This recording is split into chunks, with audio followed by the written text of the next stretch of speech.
প্রিয় দর্শক, আপনাদের সবাইকে স্বাগত জানাচ্ছি এনটিভির প্রতিদিনের আয়োজন স্বাস্থ্য প্রতিদিন অনুষ্ঠানে। আপনাদের সঙ্গে আছি আমি ডাক্তার সঞ্জিতা হোসাইন। দর্শক, যে বিষয়টি নিয়ে আজ আমরা আলোচনা করব সেটি হচ্ছে অনিদ্রা সমস্যার সাইকোলজিক্যাল ম্যানেজমেন্ট। আর এই বিষয়টি নিয়ে আলোচনার জন্য আমাদের স্টুডিওতে আজ উপস্থিত আছেন একজন ক্লিনিক্যাল সাইকোলজিস্ট। চলুন পরিচিত হওয়া যাক প্রথমেই আমাদের আজকের অতিথির সাথে। জনাব জিয়ানুর কবির 1981 সালের ডিসেম্বর মাসে নীলফামারী জেলায় জন্মগ্রহণ করেন। তিনি 2004 সালের রাজশাহী বিশ্ববিদ্যালয় থেকে মনোবিজ্ঞানে বিএসসি অনার্স ডিগ্রি অর্জন করেন। এরপর তিনি ঢাকা বিশ্ববিদ্যালয়ের ক্লিনিক্যাল সাইকোলজিতে উচ্চতর এমএস ও এমফিল ডিগ্রি লাভ করেন। বর্তমানে তিনি ক্লিনিক্যাল সাইকোলজি প্র্যাকটিস করছেন। আপনাকে স্বাগত জানাচ্ছি আমাদের অনুষ্ঠানে। যেটি বলছিলাম যে অনিদ্রার সমস্যা নিয়ে আমরা আলোচনা করব। তো এই অনিদ্রা বা ঘুম না হওয়াটা অনেকেরই কিন্তু হতে পারে যখন তখন বা যে কোনো কারণে, কিন্তু এটি সমস্যা বা মানসিক সমস্যা কখন হতে পারে বলে মনে করেন আপনি? ধরেন ঘুমের যে সমস্যাগুলো হয়, কারো কারো ক্ষেত্রে ঘুমিয়ে পড়তে সমস্যা হয়, কারো কারো ক্ষেত্রে আপনার একটানা ঘুমাতে সমস্যা হয়, কিছুক্ষণ ঘুমালো তারপর জেগে উঠলো। আবার কেউ কেউ হয়তো 7-8 ঘন্টা ঘুমানোর পরেও মনে করতেছে যে তার পর্যাপ্ত ঘুম হয়নি, মানে তার মানে ঘুমের যে গভীর স্তরে উনি যেতে পারেননি। তো এগুলো সবই আসলে শারীরিক জন্য যদি কোনো কারণ না থাকে, শারীরিক কোনো কারণ বলতে কোনো ধরেন সিভিয়ার কোনো পেইন বা ইনজুরির কারণে অনেক সময় ঘুমাতে পারে না। তাছাড়া ম্যাক্সিমামই আসলে অনিদ্রা বা ইনসোমনিয়া এটাকে মানসিক সমস্যার মধ্যেই পড়ে, মানে অন্য কোনো অসুস্থতার কারণে যদি সেটা না হয়ে থাকে। আচ্ছা আচ্ছা।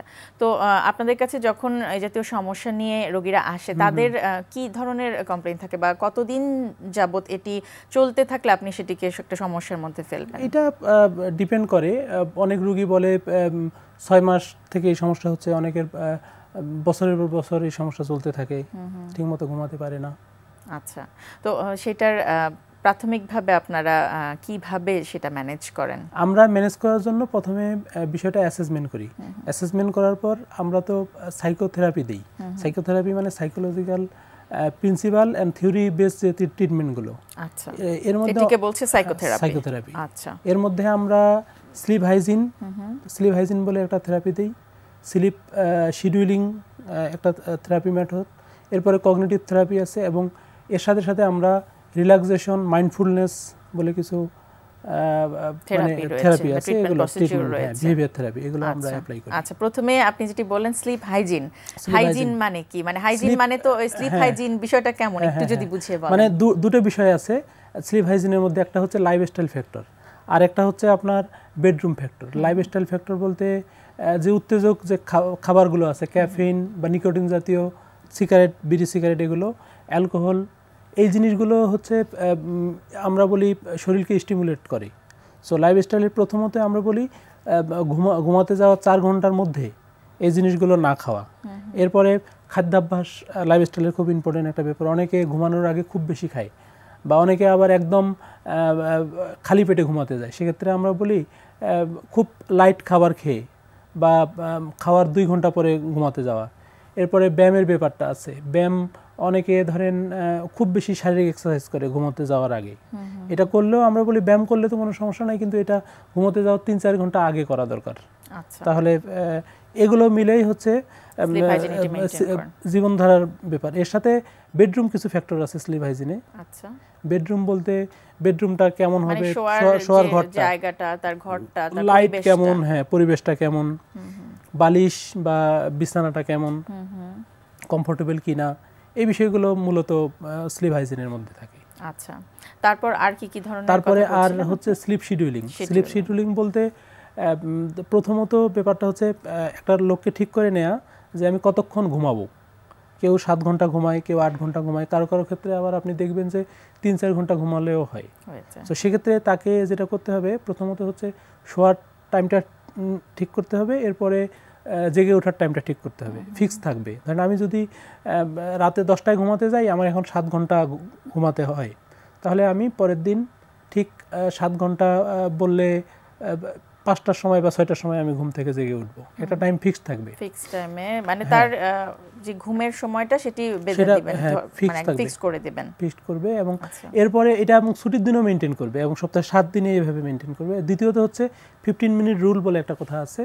ধরেন যদি ঘুমাতে যে 15 মিনিটের মধ্যে ঘুম না আসে, তাহলে বিছানায় না থেকে আমরা বলি যে পাশের একটা জায়গায় যে রিল্যাক্সেশন করা, মেডিটেশন করা, বইপত্র পড়া, পরে যখন ঘুমের জন্য পর্যাপ্ত ক্লান্ত হবে তখন বিছানায় এসে শোয়া। মানে ক্লান্তি দূর করতে ওটা তখন ইউজ টু হয়ে যায়, তখন আর ঘুমের সময় আলাদা কোনো অনুভব দেয় না তাকে।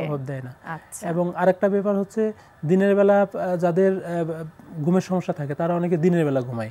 দিনের বেলা অল্প কিছু, যাদের মূলত ইনসোমনিয়ার সমস্যা তাদের আমরা বলি যে দিনের বেলা 15 মিনিটের জন্য আপনি ঘুমাবেন না। ঘুমালে আপনার রাতের বেলা ঘুমের সমস্যা হয়ে যাবে। এগুলো হচ্ছে স্লিপ শিডিউলের মধ্যে পড়ছে। আচ্ছা, আর কি কি ধরনের? এরপরে আছে কগনিটিভ থেরাপি। কগনিটিভ থেরাপি ধরেন আপনার ঘুম তো হয় না, অনেক সময় অ্যাংজাইটি থাকে, ওরিস থাকে বা ডিপ্রেশন থাকে।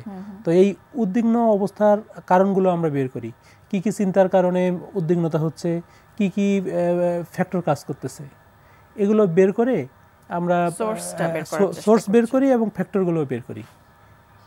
সোর্সের চেয়ে ফ্যাক্টরগুলো ইম্পর্টেন্ট। মানে পরিস্থিতি তো বিভিন্ন থাকতে পারে, কিন্তু একটা পরিস্থিতিতে আমরা কিভাবে রিয়্যাক্ট করতেছি বা কি থট আমার মাথায় আসতেছে, তো এগুলো কগনিটিভ থেরাপি দিয়ে আমরা ম্যানেজ করার চেষ্টা করি। এবং কগনিটিভ থেরাপি একটা ব্যক্তিকে ট্রেনিং দেয়া হয়।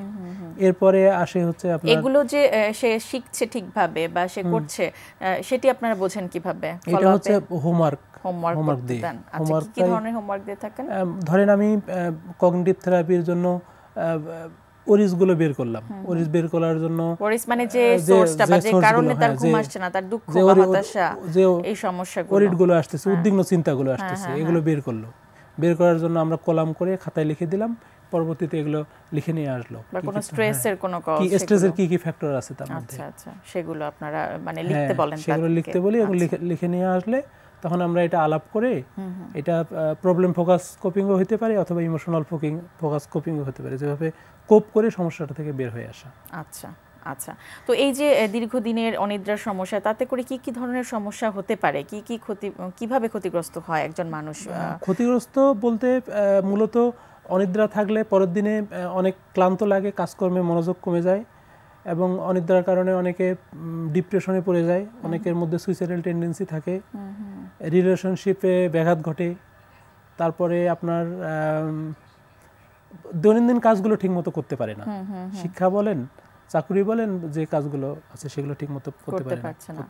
আচ্ছা, আর এইসব মানসিক সমস্যা বা বিভিন্ন ধরনের সাইকোলজিক্যাল প্রবলেমে আপনার ক্লিনিক্যাল সাইকোলজিস্টরা এখানে কিভাবে ভূমিকা পালন করে থাকেন বলে মনে করেন আপনি একজন সাইকোলজিস্ট হিসেবে? ক্লিনিক্যাল সাইকোলজিস্টরা আমরা ভূমিকা পালন করি অনেকগুলো ওয়েতে। প্রথমত আমরা হচ্ছে প্রিভেন্টিভ ওয়েতে কাজ করি। প্রিভেন্টিভ ওয়েতে একটা প্রবলেম হওয়ার আগেই আমরা ধরেন এই যে মিডিয়াতে এসে প্রোগ্রাম করতেছি, এইগুলো সম্পর্কে জানাচ্ছি, তার মানে একটা মানুষ যদি আগে থেকে সচেতন থাকে এই বিষয়গুলো সম্পর্কে, তাহলে তার প্রবলেমটা কম হবে।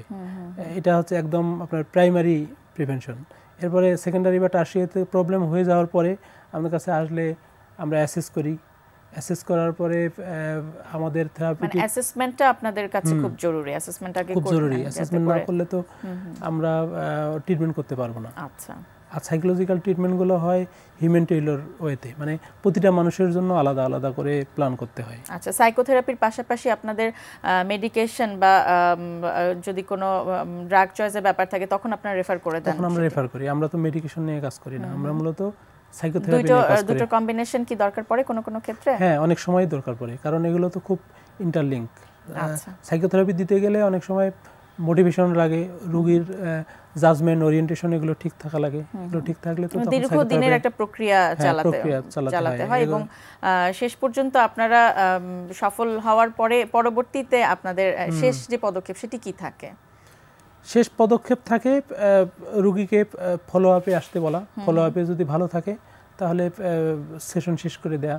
আচ্ছা, এবং ভবিষ্যতে যাতে এই জাতীয় সমস্যা না সমস্যা হয় না পড়ে সেটিও এজন্য আপনারা রিল্যাপস প্রিভেন্টিং কিছু ওয়ার্ক আছে, এই ওয়ার্কগুলো বারবার করে রিল্যাপস প্রিভেন্টিং ওয়ার্ক, আচ্ছা, যাতে করে এই সমস্যাটা আবার রিল্যাপস না হয়, নতুন করে না আসে। আচ্ছা, সেই ওয়ার্কটাও আপনারা তাদেরকে শিখিয়ে দিচ্ছেন বা করে দিচ্ছেন। আচ্ছা, অনেক অনেক ধন্যবাদ। আমরা আশা করব আপনার এই পরামর্শ বা এই তথ্যগুলোর মাধ্যমে যারা এই জাতীয় সমস্যা আছেন তারা ক্লিনিক্যাল সাইকোলজি নিয়ে কিছু ধারণা তাদের মধ্যেও এসেছে। আপনাকে অনেক অনেক ধন্যবাদ। প্রিয় দর্শক, আমরা শুনলাম অনিদ্রাজনিত সমস্যা এবং এই সমস্যার সাইকোলজিক্যাল থেরাপি কি রয়েছে সেগুলো নিয়ে বেশ কিছু গুরুত্বপূর্ণ তথ্য, কিছু পরামর্শ শুনলাম আমাদের আজকের অতিথির কাছ থেকে। আশা করছি আপনাদের উপকারে আসবে। আজকে আমরা দেখাবো হচ্ছে আর্মসের যে ইটা করেছিলাম, যে সিকোয়েন্সগুলো আমরা দেখাচ্ছিলাম।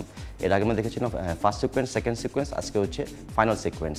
এই সিকোয়েন্সটা আমরা এর আগে বললাম যে যদি আপনি অনেকদিন ধরে এক্সারসাইজ করার পরে যদি আর্মসের কোনো রকম ভিজিবল ডেভেলপমেন্ট যদি একটা জায়গায় গিয়ে ফিক্স হয়ে যায় আর যদি না হয় তাহলে আপনি এইটা করবেন। যাদের একদমই হয় নাই তারা কখনো এতে আসবেন না, প্রোগ্রামে আসবেন না। ধরেন আপনি করেছিলেন, মানে এক্সারসাইজ করেছেন কিন্তু একটা জায়গায় গিয়ে আর কোনো ইমপ্রুভমেন্ট হচ্ছে না, অথবা অনেকদিন আপনি এক্সারসাইজে একটা গ্যাপ আছে, এখন খুব তাড়াতাড়ি হাতের কোনো ভিজিবিলিটি এটা চাচ্ছেন, চেঞ্জটা চাচ্ছেন, তখন যদি আপনি এই 3টা সিকোয়েন্স যদি আপনি প্রোগ্রামের ভিতরে করেন, অ্যাডাপ্ট করেন, তাহলে খুব তাড়াতাড়ি ভিজিবল চেঞ্জটা হবে। এখন দেখেন যে লাস্ট সিকোয়েন্সটা আমরা কীভাবে করবো। লাস্ট সিকোয়েন্সে একটা জিনিস খেয়াল রাখবো, আমরা বাইসেপের জন্য করছি হচ্ছে ম্যাসিভ এক্সারসাইজ এবং ট্রাইসেপের জন্য করবো হচ্ছে শেপিং মুভমেন্ট। এখন দেখুন কীভাবে আমরা প্রোগ্রামটা করবো। ওকে, বাইসেপের জন্য আমরা যেটা করেছি সেটা হচ্ছে কনসেন্ট্রেশন কার্ল। কনসেন্ট্রেশন কার্ল যেহেতু ডাম্বেল দিয়ে করা হয়, অনেকেই মনে করে জিনিসটা বোধহয় ইয়ার মুভমেন্ট, শেপিং মুভমেন্ট। বেসিক্যালি সেটা না, একমাত্র ডাম্বেলের একটা মুভমেন্টই আছে যেটা দিয়ে আসলে ম্যাসিভনেসটা বাড়ে, সেটা হচ্ছে কনসেন্ট্রেশন কার্ল। যদি আমরা বলি মানে আপনি ওয়েটটা বেশি নিতে পারবেন না, কিন্তু দেখবেন যে অন্যান্য আমরা কনসেন্ট্রেশন কার্ল যে মুভমেন্টটা করা হয় অন্যান্য যে ইয়ের চেয়ে আপনি এই এক্সারসাইজে ওয়েটটা একটু বেশিই করতে পারবেন, হ্যান্ডেল করতে পারবেন। ওকে, যখন এখানে 25টা রিপিটেশন হয়ে যাবে তখনই জাস্ট আপনি সুইচ করবেন হচ্ছে ট্রাইসেপ এক্সটেনশন। ইয়েস, এক্সারসাইজে একটা জিনিস খেয়াল করবেন, যেহেতু আপনার এক হাত যখন করছেন আর এক হাত কিন্তু রেস্টে আছে, এই জন্য যে জিনিসটা করবেন এক হাত শেষ করার সঙ্গে সঙ্গে কোনো আপনি নেবেন না, রেস্ট আপনি নেবেন না, সঙ্গে সঙ্গে চলে যাবেন ওই হাতে মারবেন আপনি কনসেন্ট্রেশন কার্ল এবং তারপরে এক্সটেনশন মারবেন। এইভাবে কনসিকিউটিভলি আপনি 5 সেট মারবেন, রিপিটেশন ট্রাই করবেন 25টা করে মারতে। জানি যে গ্র্যাজুয়ালি আপনি 25টা পারবেন না, 25টার জায়গায় হয়তো আস্তে আস্তে হয়ে যাবে, কমে যাবে, কিন্তু যেহেতু এটা আমরা বলছি মানে পাম্পিং মুভমেন্ট, এই জন্য অ্যাটলিস্ট 15-র নিচে কখনোই আপনি যাবেন না। ওকে, সাধু রাখো। আরেকটা জিনিস আপনি একটু এই জিনিসটা করবেন যে আমরা অন্যান্য প্রোগ্রামে কিন্তু বলেছিলাম যে 12, 10, 8 এই ইয়েতে কিন্তু আপনার মাসলটা হয়, ডেভেলপ হয়। তাহলে আমরা কেন বলছি 25? এটা কিন্তু আপনার মাসল কিন্তু এক্সট্রা মাসল কিন্তু ডেভেলপ হচ্ছে না। যে মাসলটা আপনার ডেভেলপ হয়ে গেছে, যেটা ভিজিবল হচ্ছে না, সেই মাসলটাকে ভিজিবল করার জন্যই আমরা যে জিনিসটা করছি একটু প্রেশার দিচ্ছি। মাসল তখনই বিল্ড হয় যখন আপনার ফার্স্ট টুইচ মাসলগুলো অ্যাক্টিভেট হয়। এটার মাধ্যমে যে জিনিসটা হচ্ছে ফার্স্ট টুইচ মাসলটা তো অ্যাক্টিভেট তো হবে, এছাড়া আপনি যে স্লো টুইচ যে এইগুলো থাকে, মাসলগুলো থাকে, সেই মাসলগুলো অ্যাক্টিভেট হবে। স্লো টুইচ যে এইগুলো থাকে, মাসলগুলো থাকে, সেগুলো কিন্তু হচ্ছে আপনার এন্ডুরেন্স মাসল। কিন্তু এখানে এন্ডুরেন্স মাসলটা আমাদের প্রয়োজন এই কারণে যাতে আপনার মাসলে পাম্পটা হয়। এই জন্য অবভিয়াসলি যদি আপনি 3টা সিকোয়েন্স যদি এভাবে করেন তাহলে অবভিয়াসলি আপনার মাসেলের ভিজিবল চেঞ্জ হবে। তবে এই প্রোগ্রামটা আপনি যখনই এইভাবে করেন না কেন 30 দিনের বেশি আপনি করবেন না। যদি আপনি 30 ডে বেশি আপনি যদি ক্রস করেন তখন আপনার মাসেল মরা শুরু করবে, মাসেল আর ডেভেলপমেন্ট হবে না। এই জন্য খেয়াল রাখবেন যখন 30 ডে হয়ে যাবে তখন আপনার নর্মাল প্রোগ্রামে চলে যাবে। প্রিয় দর্শক, হঠাৎ করেই আপনার ঘরের শিশুটির শুরু হয়ে যেতে পারে তীব্র শ্বাসকষ্ট। একজন বিশেষজ্ঞ চিকিৎসকের কাছে যাবার আগে তাৎক্ষণিকভাবে কি করবেন তা নিয়ে চলুন শুনি একজন চিকিৎসকের পরামর্শ। শিশুরা প্রায়শই শ্বাসকষ্টজনিত সমস্যা আক্রান্ত হয়। 5 বছরের নিচের বয়সী শিশুদের ক্ষেত্রে এর প্রকোপ অনেকাংশেই বেশি। নানা কারণে শিশুর শ্বাসকষ্ট হতে পারে। প্রথমত, যেসব শিশু অ্যালার্জি বা অ্যাজমাজনিত সমস্যায় ভুগে তাদের শ্বাসকষ্ট হতে পারে। জ্বরের কারণে শ্বাসকষ্ট হতে পারে। আরেকটি গুরুত্বপূর্ণ বিষয় হচ্ছে নিউমোনিয়া, সেজন্য শিশুর শ্বাসকষ্ট হতে পারে। তাছাড়া খেলার ছলেও শিশুর শ্বাসকষ্ট হতে পারে।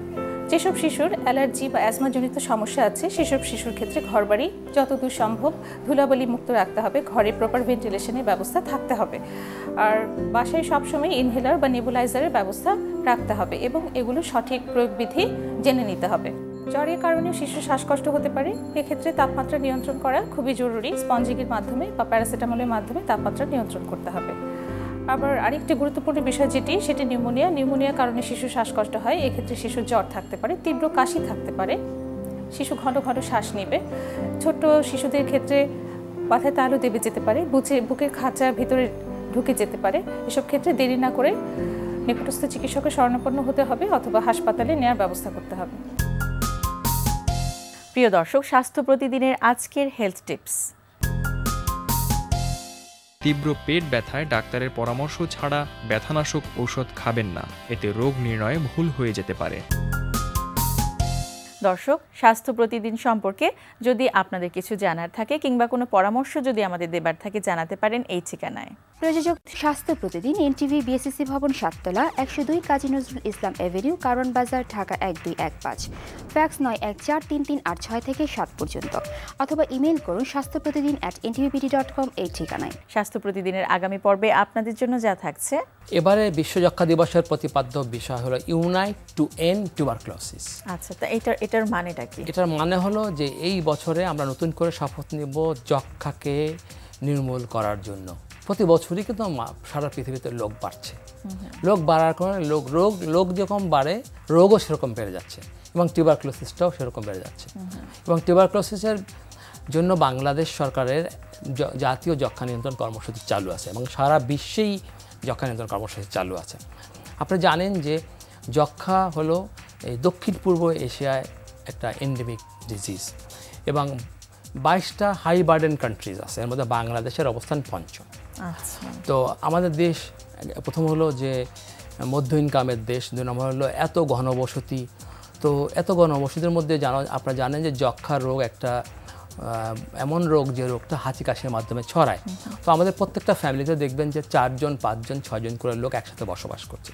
যদি ন্যাচারালি আমরা একজন ইনফেক্টেড হই, তাহলে আমার থেকে আমার ছেলে, আমার মেয়ে, আমার স্ত্রী, আমার বাসার অন্যান্য লোক ইনফেক্ট হতে পারে, যার জন্য প্রতি বছরই যক্ষ্মার নতুন নতুন রোগী তৈরি হচ্ছে।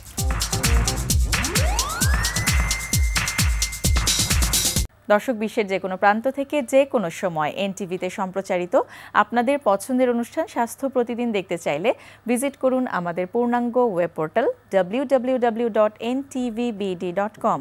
আজ এ পর্যন্তই। সবাই ভালো থাকুন, সুস্থ থাকুন। আগামীকাল আবারও দেখা হবে ঠিক একই সময় এনটিভির পর্দায়।